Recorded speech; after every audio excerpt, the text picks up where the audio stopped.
In this noisy world, have you ever wondered where true power comes from? Not from loud pronouncements, but from inner stillness. When you focus on yourself and stay silent, something remarkable happens. Everything gradually falls into place. Today, we'll uncover this secret. Imagine a deep river flowing silently amidst the hustle and bustle of life. Its surface might be as still as a mirror, yet beneath it lies a powerful energy, patiently honing its strength over time. That's the power of silence we're talking about. It doesn't boast, it doesn't noisily seek approval, but quietly observes, patiently endures, and relentlessly sharpens itself in stillness. We live in a world where our attention is demanded endlessly and mercilessly, yet were we ever taught the art of guarding our soul from this chaos? Were we ever told that the most dangerous noise isn't external, but what we allow inside our minds? The wise ones of the past understood this deeply. Seneca warned that he who is everywhere is nowhere, and Epictetus reminded us that if you want to improve, be content to be thought foolish and stupid. They weren't talking about isolation, about escaping from life. They were speaking about attention, about the quiet discipline of detachment, a withdrawal not from life itself, but from the distractions that constantly vie for our mental space. When we truly focus on ourselves, with genuine intention, we don't indulge in self-pity or obsessive thoughts. Instead, we undertake the hardest labor. We refine our character. We confront our fleeting impulses, those urges that pull us away from our true selves. We silence the parts within us that clamor for validation from others, that seek revenge for perceived slights, or that demand an immediate reaction to every external stimulus. You know, there's immense courage in saying nothing when provoked, in choosing not to engage in every petty argument.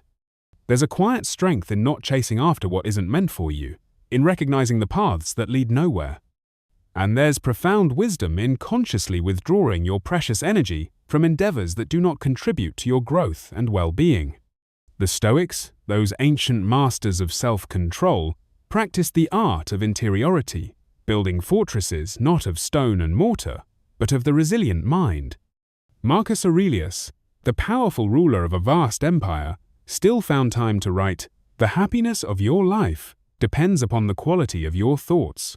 And so, each day, he dedicated himself to the arduous task of mastering himself, his inner world, rather than trying to control the external world. The profound truth is this: when you begin to earnestly focus inward, the external world begins to lose its tenacious grip on you. You stop feeling the incessant need to prove your worth to others. You stop craving constant validation. You stop needing to be seen and acknowledged by everyone around you. And, ironically, that's precisely when people start to take genuine notice of you.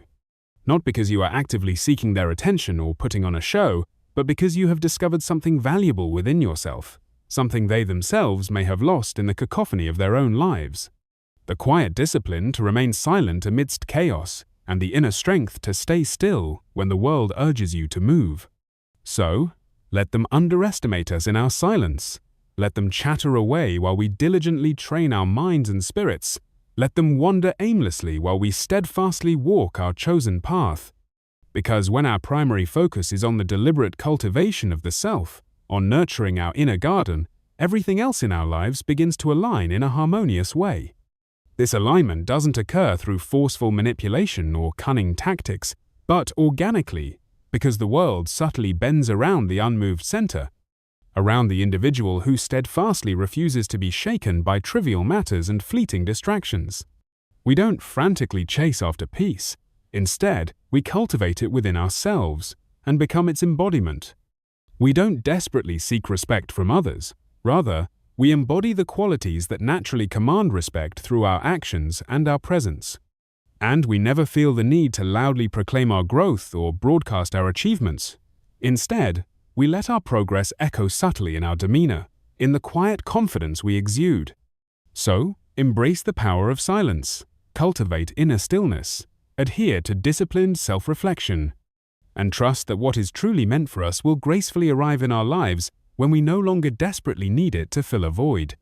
Detachment, in this context, isn't indifference. It's the highest form of inner power.